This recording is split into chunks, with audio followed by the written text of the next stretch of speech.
Hey there, fellow creators and collaborators. Welcome back to our channel, where we break down the latest tech tips to make your life easier. Today, we're diving into something super practical: how to share a document that everyone can edit in 2025. With remote work and team projects more common than ever, knowing this can save you tons of time and hassle. Let's jump right in. First things first, we're going to use Google Docs as our example because it's free, user-friendly, and packed with 2025 updates like real-time AI suggestions. But the steps are similar for tools like Microsoft OneDrive or Apple Pages.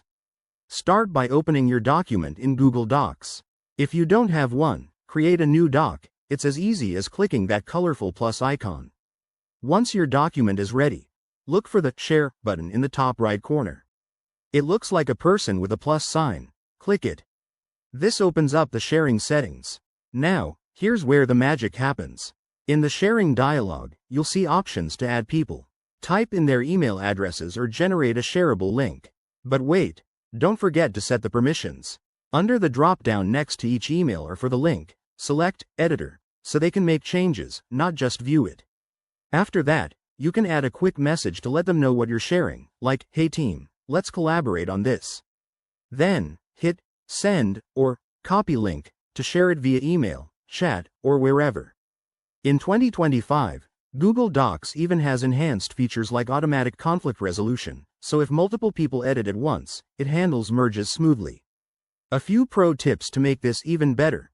Always check the version history under File, Version History to track changes and revert if needed. And remember, communicate with your collaborators. Set ground rules to avoid overriding each other's work. It's a game changer for productivity. There you have it, folks. Sharing a document for everyone to edit is straightforward and powerful. Try it out on your next project and let us know in the comments how it goes. If you found this helpful, give it a thumbs up and subscribe for more 2025 tech tutorials. See you next time.